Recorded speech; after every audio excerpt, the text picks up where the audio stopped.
Oh, We hear this all the time. I want to be strong and fit as I age. And then the next thing that I usually hear is, I do this through walking. So from my perspective, I was thinking about, is walking enough to actually keep you strong and fit? So I'm going to talk a little bit about that in just a moment. So it is Peter and Sal and Sue here from Strong Healthy Women. How are you doing, girls? good, Good, thank you. good. So I'm going to get on my soapbox today. So I want to explore a terminology that I saw through the week. Walking is a senior friendly exercise. And as a senior, I get pretty annoyed with that because I don't really like being put in the box of the fact that I'm classed as a senior. That's the first aspect of it. And then the second aspect of it is that I'm treated like I'm vulnerable and that I'm not capable of doing things. And that the recommended choice for exercise is walking. So that in itself is quite annoying from my perspective. Now, don't get me wrong, I actually do love walking. I am a walker. I get up every morning and I go out, and it's all about, just setting my day up right, getting my mind in the right place, just warming up my body. So I still then go and do my workout, which is my strength and my flexibility and just keeping my body strong. So is walking enough? In short, the answer is no, and we'll delve into that in a little bit more detail. I'm going to throw over to you, Sel. Let's hear your thoughts on being strong and fit as you age. Well, talking about walking, Yeah. and when you were talking about walking then and being a senior, and the image that you get, or that I get in my mind, is flat surfaces, walking in a circle. Yeah. Thinking about where that flat path is. I hope there's no hills there because I can't do hills. Mm-hmm, mm-hmm. How long will it take me? This sort of thing. And it takes me to Betty. Now, when yeah. you said senior, Yeah. and you had this image of your head of what a senior is. Mm-hmm. Now Betty's 83. She's in her 80s. Sorry, Betty, if I've 82. Sorry, I went 1 year up, Betty. There's no way when you look at Betty doing what she does that you would go, she's a senior. No. She is phenomenal in her movement and in staying strong. And she doesn't walk. Her strength isn't about walking. Her gaining her strength isn't about walking. Sorry, my words are so mixed up. I've got all these thoughts in my head that I want to get out. So yeah, I was just imagining that what thought comes into your mind when you think of the word senior and a senior walking. Yeah. What about you, Sue? What do you think? Well, first of all, let's talk about senior. I don't think we should be putting labels on people. I've just been talking about ageism lately, and that's the last ism to be sort of addressed in life as well as in the workplace. But I think that, you put a label on someone and they will conform to that label. If you don't put a label on them, they will carry on as if, like if you say, well, walking's good because you're a senior, they'll automatically go to walking. They'll automatically say, I'm a senior. Now, I'm a senior. I'm 65. But I don't conform to having a label. So therefore, I will try all different things. And I think there's a difference. Like, I think there's a place for walking. Oh, totally. But as you said, Peter, there's different types of walking. There's the mindfulness walking that you do of a morning. You get up, you go out, you're aware of your surroundings. You don't take your mobile phone or you don't look at it. You're mindful, you're in the present. It's a form of meditation, really, as you walk. Then there's the walking, and people think, I'll go for a walk, but a walk and a chat at a bit of an amble is not really doing much for you. You need to be walking briskly. And I think that's something else. People will say, oh, I've gone for a walk, I've moved. Yeah, you might have, but really, how much effort have you put into that walk? And to me, you know, there's a place for walking, but there's also, you need to do other things like the strength side of things to be able to do your bending, your stretching, your reaching, all those sort of things. You don't really do that with your walking. So first of all, I talk about that label. Let's not put a label on any form of exercise, because last week at the seniors games down on the, or whatever they're called, down on the Gold Coast, there was a 95-year-old lady who was in the swimming, and she didn't start till she was 70. So you know, I think if you accept as a label who you are, you're going to really narrow what you can do and achieve. Yes, that is very, very true.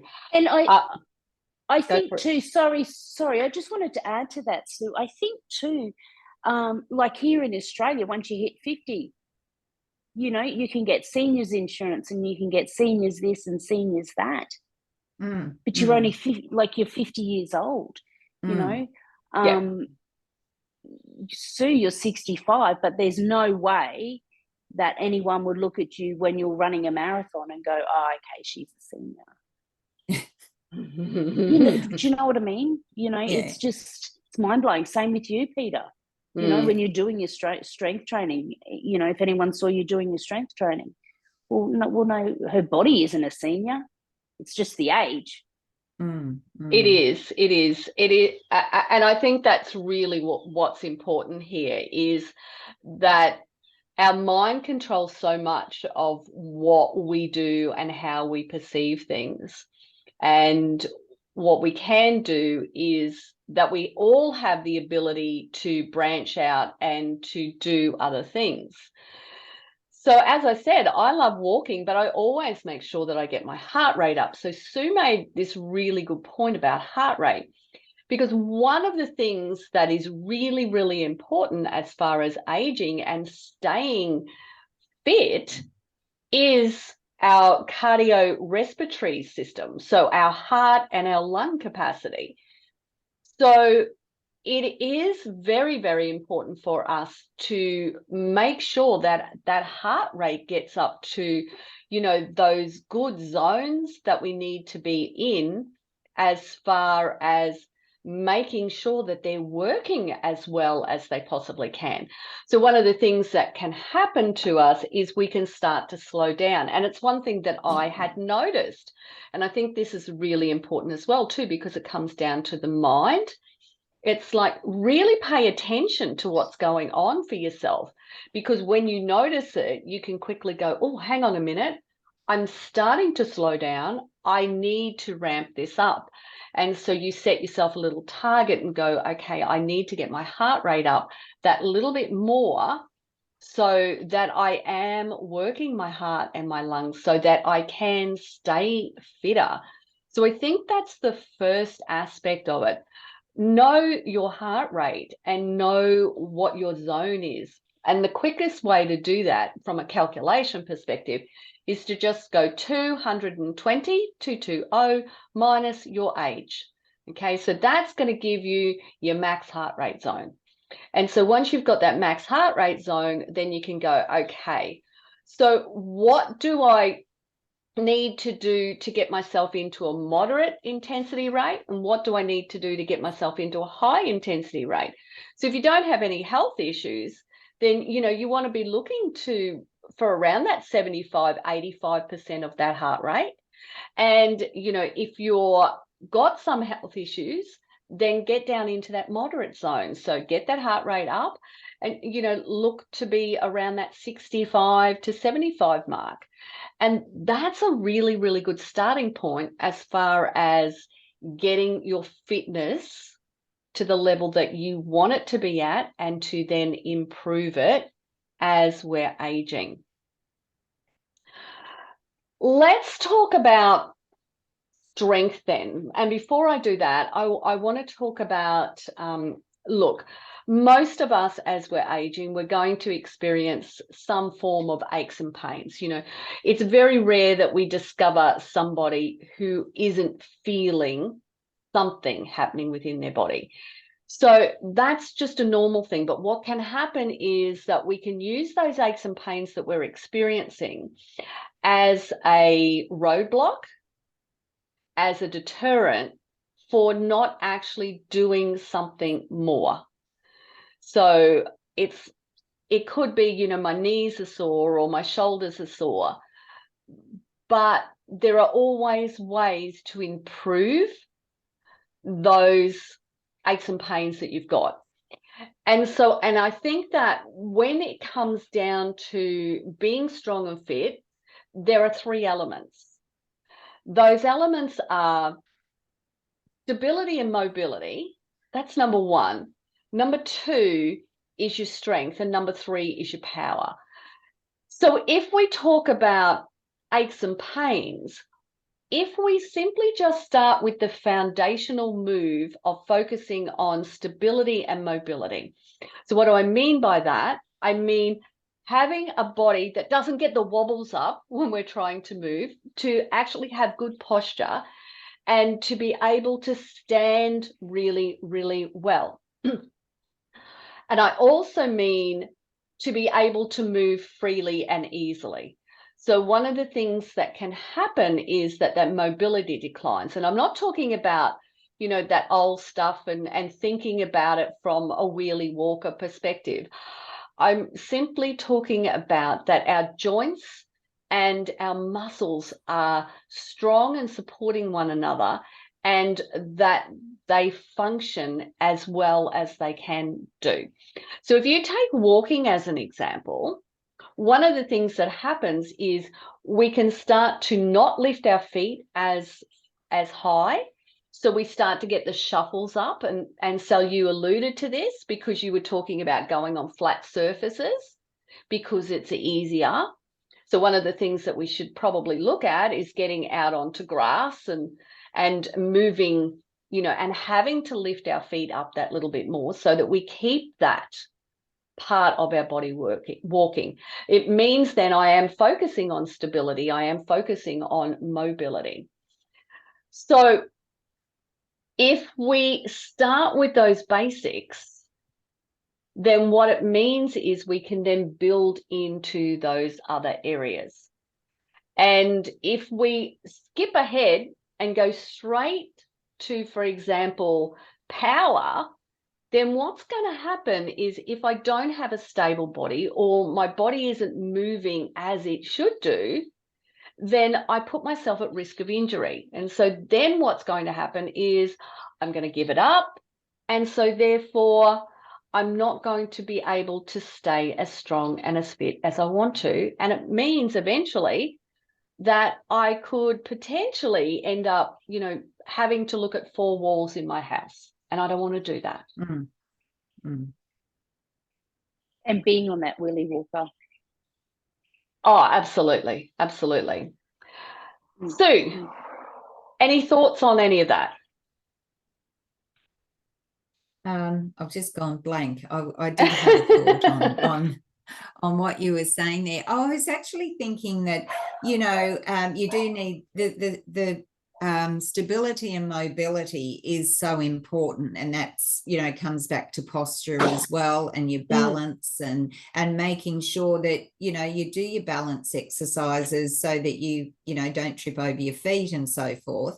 But the other thing you can do, if you do like to go for a walk, what's wrong with walking so far and then doing 10 squats, which will then bring your you know, strength. You know, it's using your body for your strength, because we always say in every chat that we have how important the strength exercises are. And you don't have to be, you know, lifting heavy weights, but you do need to recognize that, you know, from menopause in particular, our bones start to degenerate as we get older, things like that. We've got to build them back up.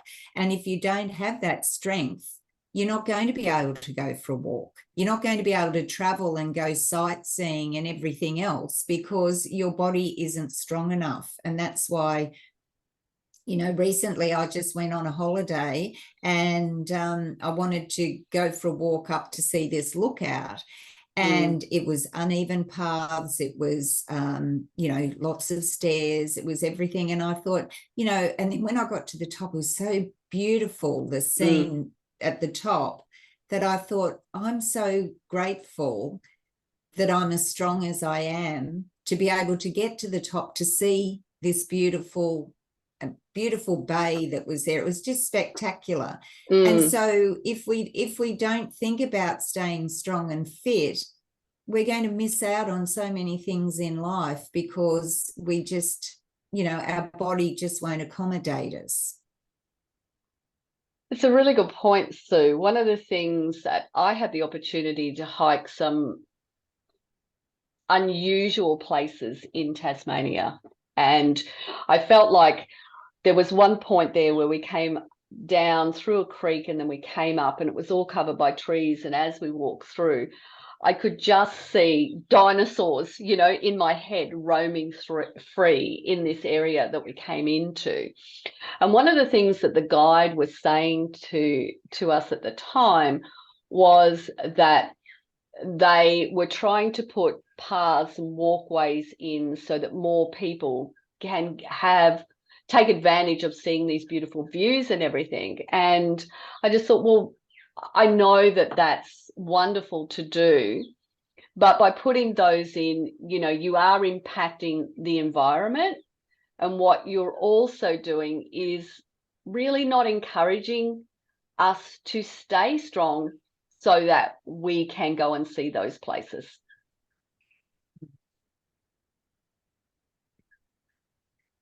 Sal, any thoughts? Yeah, that's a good point. Oh, I think a lot of times too, it's fear. You were talking about, you know, going on walking on flat surfaces and shuffling. That fear starts to creep in. I'm going to fall. You're talking about them putting in those stairs, you know, or those paths to get through,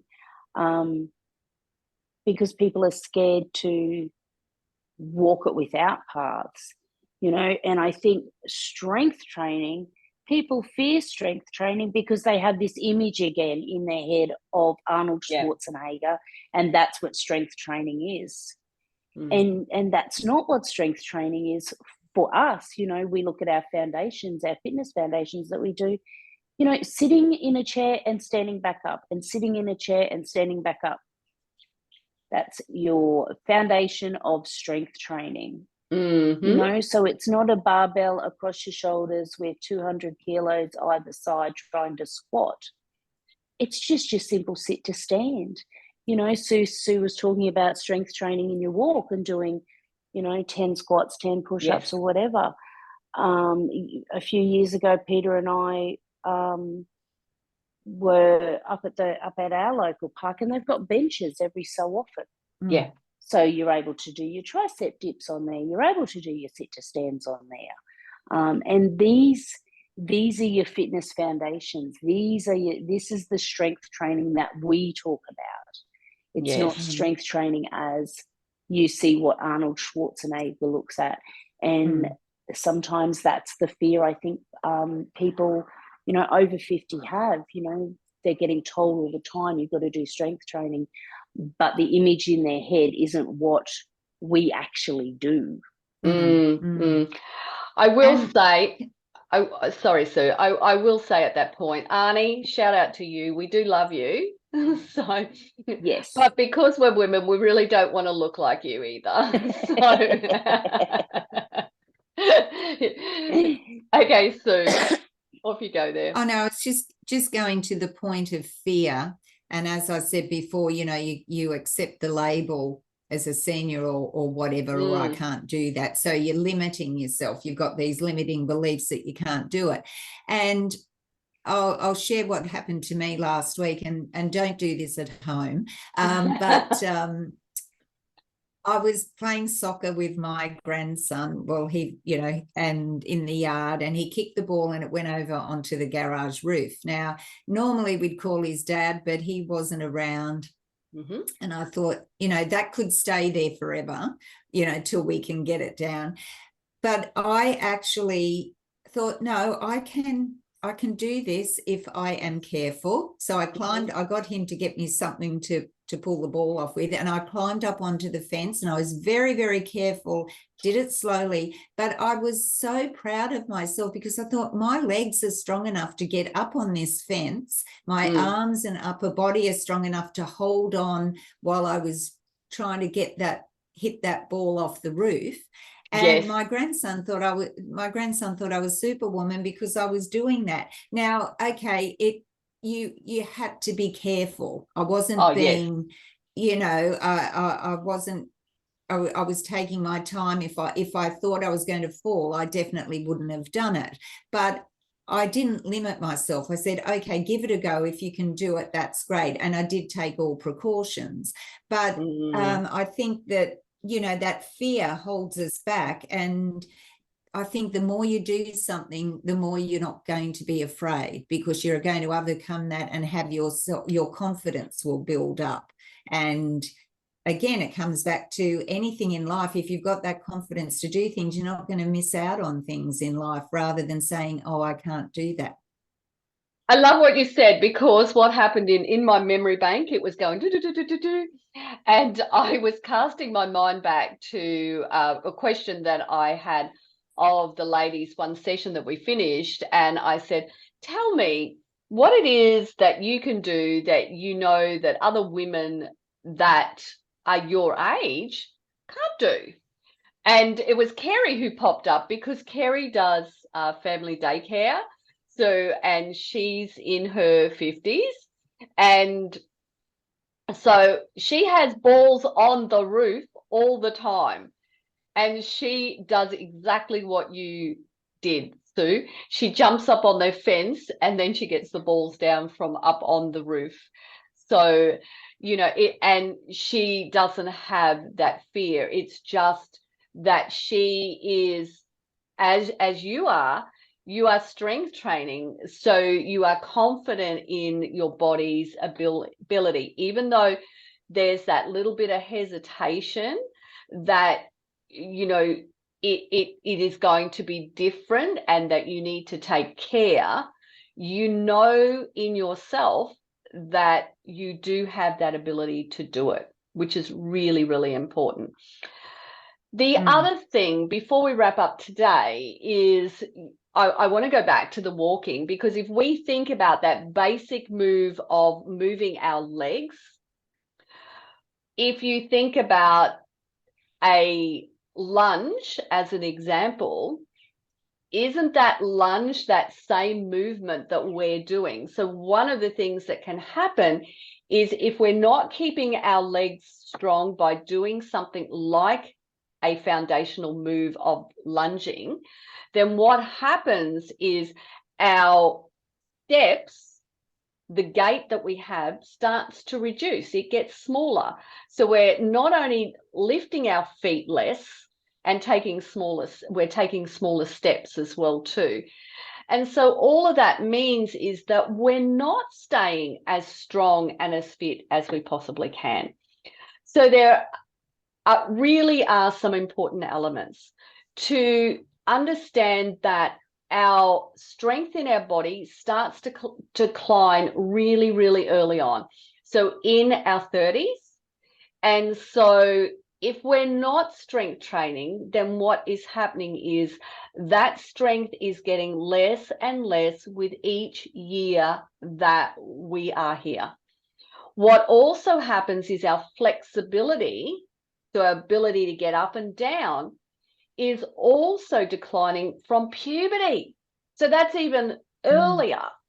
And so if we're not doing those things, that strength and that flexibility work, then it means that we're not going to be able to do those things that we want to do. And it starts with the basics. Let's focus on having a stable and mobile body and do those types of movements and then encourage you to actually then start to add in some form of strength and power to it.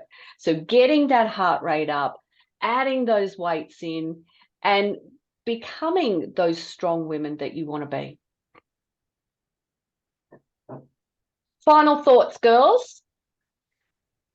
Well, I just wanted to add into Sue. This is my final thought, but I wanted to add into what Sue was talking about when she was saying she was climbing onto the garage. Sue said that her legs were strong and her upper body was strong. But the other thing too that was strong was her stability. Her core was strong, which made her stability, 100%, because she was able to get up there and hold herself. So, the stability was there as well. It wasn't just about lower body and upper body strength. It was the stability. Yes, absolutely. Yeah. Because if she got the wobbles up on that fence, it could have been a very different situation. Yeah, good point. And that's why that's why I said don't try this at home necessarily. But I was very mindful of what I was doing. And yes, you're right. I did engage my core. I just went back to the basics of, okay, what am I doing? How am I using my body? I didn't rush. And yeah, that's a good point. The core was engaged and strong. I really think there's one important factor that you've just said there, and it's a story that we were just talking about earlier, is that this week's workout is I Am Me. So it is all about you. And one of our gorgeous women, Sophie, shout out to you, Sophie, she actually made a comment to Sel this morning. Do you want to elaborate on that, Sel? So this morning we were doing our FitFlex workout and technique this morning. So it was 12 reps, as many sets as you can get. Yeah. And her concern was that she was behind everybody else. Yes. Everybody else was rushing through their exercises and she was behind, and she felt like she was letting the team down, which was quite an interesting thing. Yes. But as trainers, we are seeing what's happening. And so I said to Sophie, I said, the thing with you, Sophie, is that you focus so much on technique. Like she is, every rep is perfection for Sophie. Squats are low, lunges are low, everything's perfection. And it was interesting that one of our other ladies popped in, Alison. So shout out to Alison. And she said to Sophie, the easy exercises, they're the ones that I get done quick. Yes. Not the hard ones. So we had side bends in there. So side bends are an easy exercise. And then I said to Sophie, Alison said to Sophie, she said, Sophie, you're not letting anybody down, and we're just all working at our own pace. And it was interesting that, as you said, our mantra this week is I am me. So once she was straight onto the negative, her thoughts went straight to the negative, but she didn't see all the positive that we see in what she does. And and what her peers see as well, like the positives that her peers came back with too for her. And that's the thing, is that it isn't necessarily about speed. It is about you and what your body is capable of doing. And we were talking about this last week, where we were saying that your workout, you can be creative in, because what you're doing is you're thinking about what you need to do during that workout. Even though your coach is there and giving you the workout, you might add something else to it. You might go, I'm going to focus on this today. So you might be a little bit slower, but it is about you. And I think that's what's important, is that for us to have a strong and fit body, it is far more than walking. And as I said, walking is great. It is far more than that.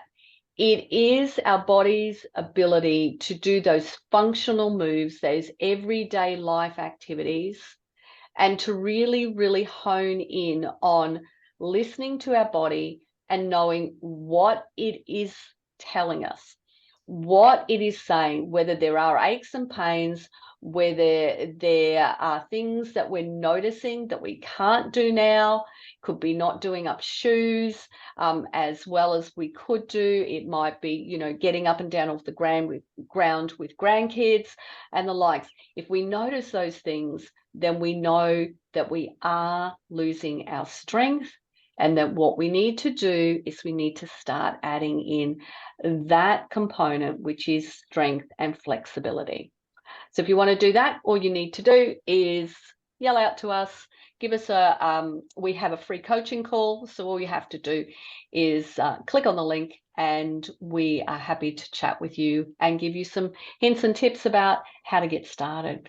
Thanks for joining me today, girls. Good session. Thank you for having us. Thanks, Peter.